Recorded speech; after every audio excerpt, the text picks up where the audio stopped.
дастаи мунтахаби ҷавони тобистонии Тоҷикистон дар доираи омодагӣ ва марҳилаи интихобии ҷоми Осиё 2023 таҳти роҳбарии сармураббӣ Аҳдин Турдиев با همسالان خود از عربستان سعودی دو بازی دوستانه برگزار میکنند. این واخوری‌ها روزهای 14 و 16 ایول در شهر ابهای عربستان سعودی دایر میگردد. سرمربی دسته 20 ساله مملکت اهلدین توردیف برای آمادگی 23 بازیگر، 3 دروازه‌بان، 7 حمایتگر و 9 نیم حمایتگر و همچنین 4 حمله‌گر را با خود به عربستان سعودی آورد.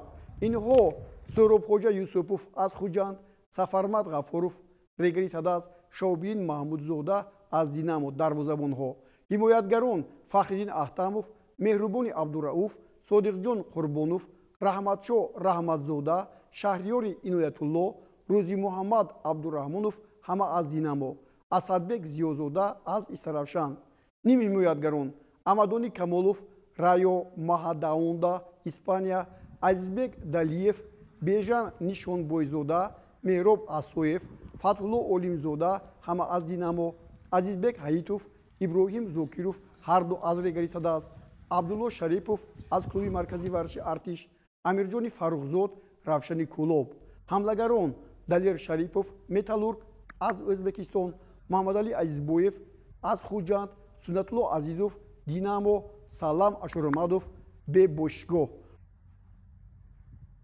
بچه‌ای که ما تکلیف کردیم حرکت کردیم که یک دسته رو پرقوت‌تر سازیم. بچه‌ای که از در این سفر با ما هستند همه تیار هستند. فکر میکنیم که همه بچه‌ای خوب رو ما دعوت کردیم و برای دو بازی آوردیم. حرکت میکنیم و بازی خوب نشون دهیم. بچه‌ای که نیستند علیجان عینی، کبیر سلیم شویف، مهربان کریمов، عبدالفتاح خدایدوزاده، این بچه‌ها بازی در دیگر تیم ها هستند، در دیگر دولت هستند. آنها با دسته ها کنترکت خود را بسته ایستادند. برای ما با آنها خلل نرساندیم و گفتیم که کاری که آنها در او دسته ها دارند اول در فکر هوایی باید باشند و حرکت میکنیم در آینده آنها را تکلیف کنیم. از این دو بازی که ما حاضر میگذرونیم حرکت میکنیم که بچه‌ها رو همه رو در این دو بازی با بازی مانیم. میخوایم ببینیم که هر یک بازیگر در کدام سطح هست و حرکت میکنیم با همه بچه‌ها شانس دهیم که در این دو بازی خود رو نشان دهیم. بازی‌های تجربوی با عربستان سعودی و منتخب جوان ما در آمادگی به چempionat اساسیاسیون فوتبال آسیای مرکزی نیز مفید خواهد بود.